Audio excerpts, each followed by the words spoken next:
नमस्कार दोस्तों, कोटल्या सत्या एजुकेशन में आप सभी का स्वागत है। मैं हूं सत्येंद्र कुमार। दोस्तों, आज है 10 जुलाई 2020 और आज आप सभी को 9 जुलाई से लेकर 10 जुलाई के करंट अफेयर्स के क्वेश्चंस इस वीडियो में बताए जाएंगे।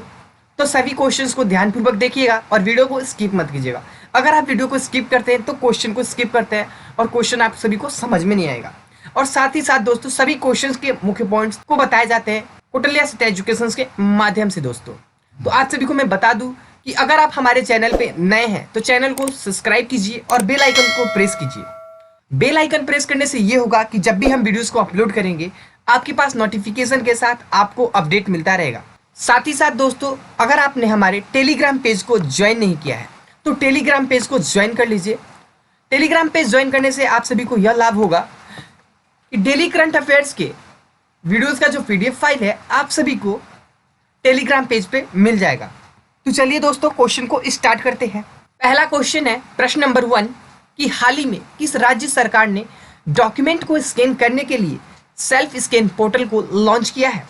तो option A Paschim Bangal, option B Bihar, option C Punjab, option D Tamil Nadu. तो राइट आंसर होगा ऑप्शन ए पश्चिम बंगाल। चलिए इस क्वेश्चन के मुख्य पॉइंट को समझते हैं ताकि आप सभी को एक प्रश्न हमेशा के लिए याद रहे। पश्चिम बंगाल की मुख्यमंत्री ममता बनर्जी ने हाल ही में सेल्फ स्कैन नामक एक ऐप लॉन्च किया। यह ऐप राज्य के सूचना व प्रौद्योगिकी IT विभाग ने दस्तावेजों की स्कैनिंग के लिए बनाया है। मुख्यमंत्री ने बताया कि इस ऐप के जरिए डॉक्यूमेंट्स को आसानी से स्कैन और एडिट किया जा सकता है। इसका डेटा किसी सर्वे में नहीं रहता बल्कि फ़ोन में ही रहता है, लिहाजा यह सुरक्षित भी है। यह ऐप निःशुल्क है। ध्यान दीजिएगा, ये जो ऐप्स है ये निःशुल्क है। चलिए प्रश्न नंबर 2, शोले में सुरमा भोपाली का किरदार निभाने वाले हाल ही में किस कॉमेडियन का निधन हो गया है? तो option A Vikas Anand, option B Asrani, option C Om Shivpuri, option D Jagdeep. तो राइट आंसर होगा ऑप्शन डी जगदीप। चलिए इस क्वेश्चन के मुख्य पॉइंट को समझते हैं। जगदीप ने साल 1951 में फिल्म अफसाना से अपनी सिने यात्रा की शुरुआत की थी, जिसके जरिए दिग्गज फिल्म निर्माता BR चोपड़ा ने निर्देशन में कदम रखा। जगदीप ने अभिनय के शुरुआती दिनों में छोटे बड़े सभी तरह के किरदार अदा किए थे। जगदीप ने लगभग 400 फिल्में में काम किया था, लेकिन साल 1975 में आई फिल्म शोले के सुरमा भोपाली के किरदार को प्रशंसक आज भी याद करते हैं। ध्यान दीजिएगा दोस्तों, उनका डायलॉग हमारा नाम सुरमा भोपाली ऐसे ही नहीं है काफ़ी मशहूर हुआ। उन्होंने पुराना मंदिर नाम की एक भूतिया फिल्म में भी अभिनय किया और अंदाज अपना अपना में सलमान खान के पिता का यादगार किरदार भी निभाया है। चलिए प्रश्न नंबर 3 देखेंगे। भारतीय सेना ने हाल ही में जवानों को फेसबुक, टिकटॉक समेत कितने ऐप्स डिलीट करने का निर्देश दिया है?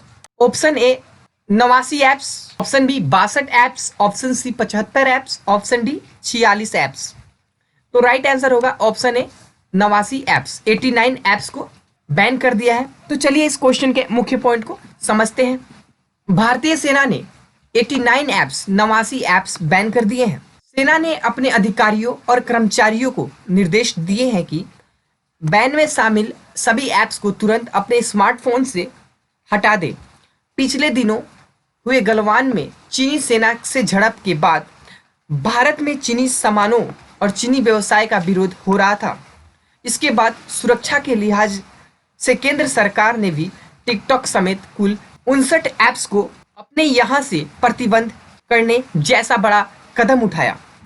भारत सरकार के फैसले के बाद इन ऐप्स को गूगल प्ले से भी हटा दिया गया है।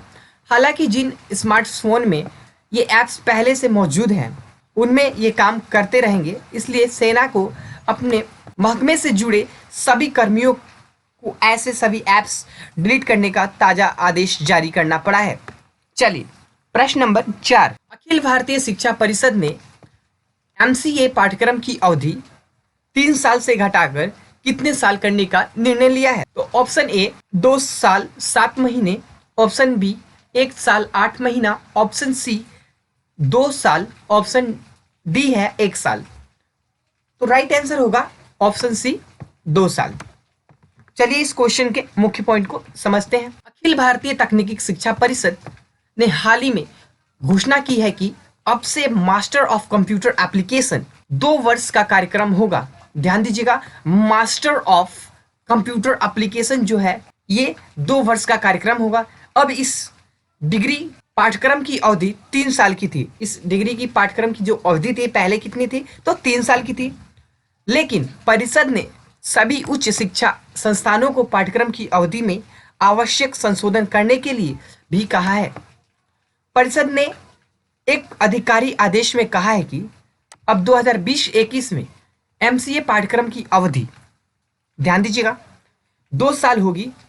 गौरतलब है कि पिछले वर्ष दिसंबर में विश्वविद्यालय अनुदान आयोग यूजीसी ने एमसीए पाठ्यक्रम की अवधि को घटाकर 2 साल करने संबंधित एक प्रस्ताव को मंजूरी दे दी थी। प्रश्न नंबर 5 देखेंगे। ब्रिटेन भारत व्यापार परिषद यूकेआईबीसी ने किसको अपना नया समूह मुख्य कार्यकारी अधिकारी नियुक्त किया है? ध्यान दीजिएगा, option A Jayant Krishna, option B Rahul Sachdeva, option C Kamal Tyagi, option D Mangal Singh. तो राइट आंसर होगा ऑप्शन ए जयंत कृष्णा। चलिए इस क्वेश्चन के मुख्य पॉइंट को समझते हैं। ब्रिटेन भारत व्यापार परिषद यूकेआईबीसी ने जयंत कृष्णा को अपना नया समूह मुख्य कार्यकारी अधिकारी नियुक्त किया है। इस पद पर नियुक्त होने वाले वह पहले भारतीय हैं और 3 अगस्त से अपना कार्यभार संभालेंगे। जयंत कृष्णा इससे पहले प्रधानमंत्री कौशल भारत मिशन के मुख्य कार्यकारी अधिकारी और राष्ट्रीय कौशल विकास निगम के मुख्य परिचालन अधिकारी और कार्यकारी निर्देश की जिम्मेदारी संभाल चुके हैं। चलिए प्रश्न नंबर 6। केंद्र सरकार हाल ही में कितने लाख करोड़ रुपए का कृषि अवसंरचना कोष स्थापित करने को मंजूरी दी है? तो ऑप्शन ए 5 लाख करोड़ रुपए, ऑप्शन बी 2 लाख करोड़ रुपए, ऑप्शन सी 1 लाख करोड़ रुपए, ऑप्शन डी 3 लाख करोड़ रुपए।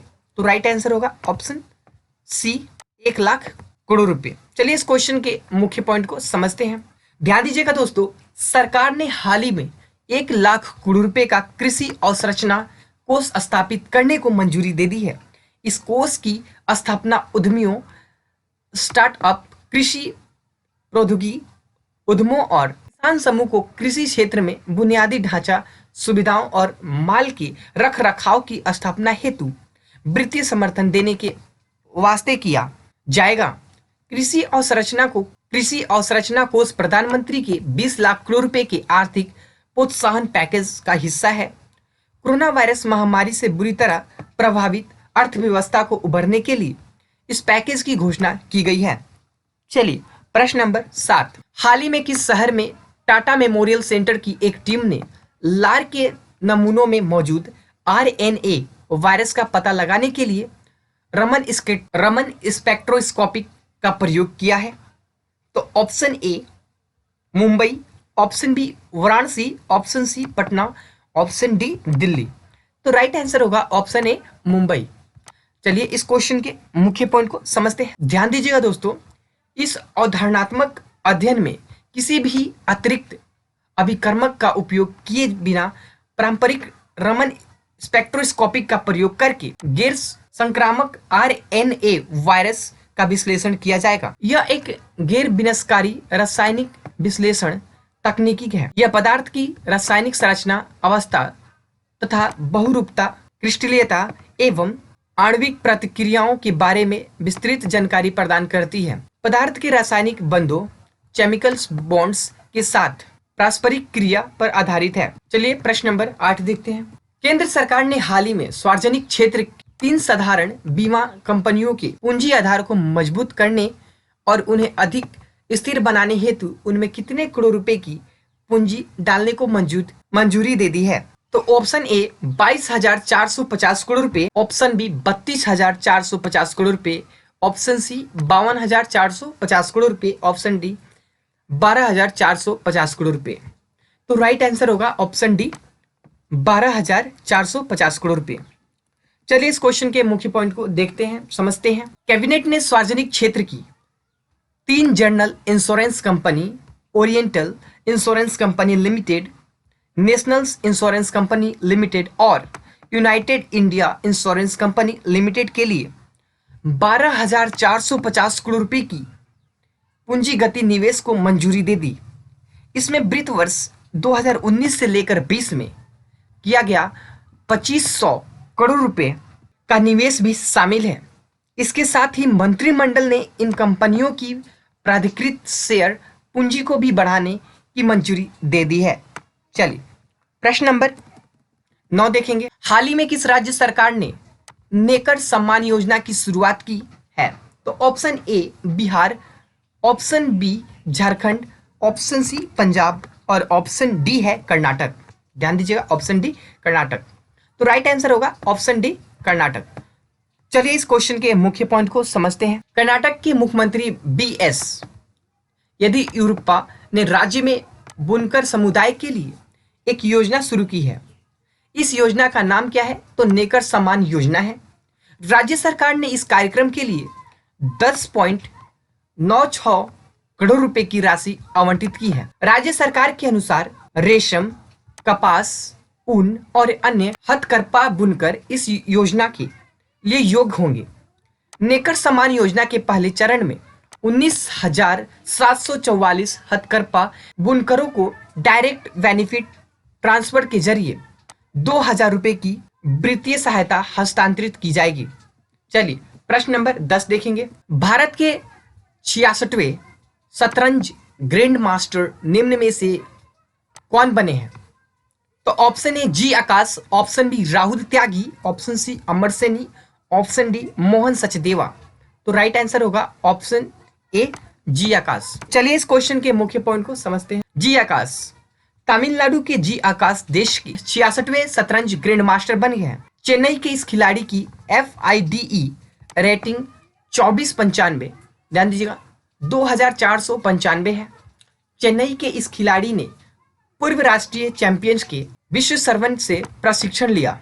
ग्रैंड मास्टर वह सर्वोच्च खिताब होता है जिसे एक शतरंज खिलाड़ी द्वारा अपने करियर में प्राप्त किया जा सकता है। यह खिताब विश्व में शतरंज के सर्वोच्च शासी निकाय यानी अंतर्राष्ट्रीय शतरंज का संघ FIDE द्वारा प्रदान किया जाता है। चलिए तो दोस्तों ये तो था हमारा 10 जुलाई के मोस्ट इंपोर्टेंट करंट अफेयर्स के क्वेश्चंस और आंसर्स आप सभी को इस वीडियो में बताया गया। तो दोस्तों आप सभी को यह वीडियो कैसा लगा आप हमें कमेंट बॉक्स में कमेंट करके जरूर बताइए और साथ ही साथ दोस्तों वीडियो को लाइक कीजिए और अपने दोस्तों के पास शेयर जरूर कीजिए। और दोस्तों आप सभी को मैं बता दूं कि अगर आपने अभी तक हमारे टेलीग्राम पेज को ज्वाइन नहीं किया है तो टेलीग्राम पेज ज्वाइन कर लीजिए। और टेलीग्राम पेज ज्वाइन करने से ये होगा कि करंट अफेयर्स के जो वीडियोस हैं उसका PDF फाइल आप सभी को टेलीग्राम पेज पे मिल जाएंगे। और दोस्तों अभी तक आपने हमारे चैनल को सब्सक्राइब नहीं किया है तो चैनल को सब्सक्राइब कीजिए और बेल आइकन को जरूर प्रेस कीजिएगा। बेल आइकन प्रेस करने से ये होगा कि जब भी हम वीडियोस को अपलोड करेंगे आपके पास नोटिफिकेशन के साथ आपको अपडेट मिलता रहेगा। तो चलिए दोस्तों अगले दिन मिलते हैं नए क्वेश्चन के साथ। नमस्कार।